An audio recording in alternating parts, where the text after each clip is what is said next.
Hi guys, Mark here, Blue Glow Electronics. Short little video today. I just want to tell you about two things. First, I recently had the pleasure of going up north on a little audio adventure weekend, and I got to hang out with some fellow audio enthusiasts, and we just sat around and kind of listened to other people's systems and shared thoughts, listened to various music, and just had a great time talking about the audio industry and various aspects of it. You see here in this picture George Lenz of Tubes USA, John Pirro, good friend of mine, otherwise known as RCA Nut on a lot of the forums. I actually think he should change it to Western Electric Nut, but I'll talk to him about that offline. And here you've got Bruce Berman, and I'll talk more about him here in just a minute, but I had a great time just hanging out and talking and listening to audio and whatnot. Unfortunately, I didn't capture any pictures over at John's house other than the one George Lenz posted that I used a minute ago. We mostly spent our time at John's house hooking up different systems and speakers and listening to different things. It was just a kind of a trial and error night, and it was a whole lot of fun, I'll tell you that. Before that, I was over at Bruce's house for a while and listened to his system, and it is amazing.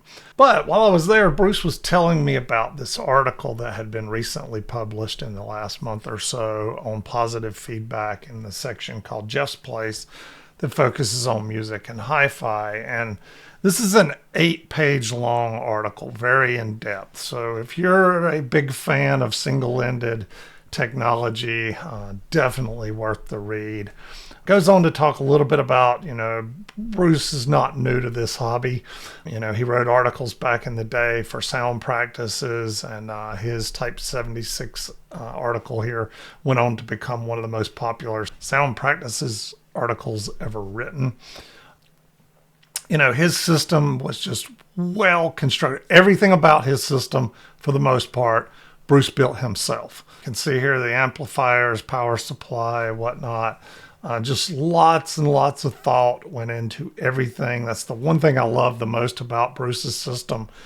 Everything mattered, down to the finest detail on everything.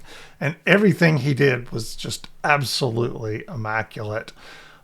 You can see here his system. It just absolutely phenomenal. And he had gone to the nth degree on every little thing. He had customized these horns in lots of ways, lots and lots on the crossovers, lots and lots on the power supplies. He just went on and on telling me stories for a long time about the fine details that it took to get his system where he got it. And it doesn't help to have an EMT 927 sitting on the top here. That's always going to win your audio files over. But anyway, I'm going to let you guys read the 8-page article here. It's well worth diving into.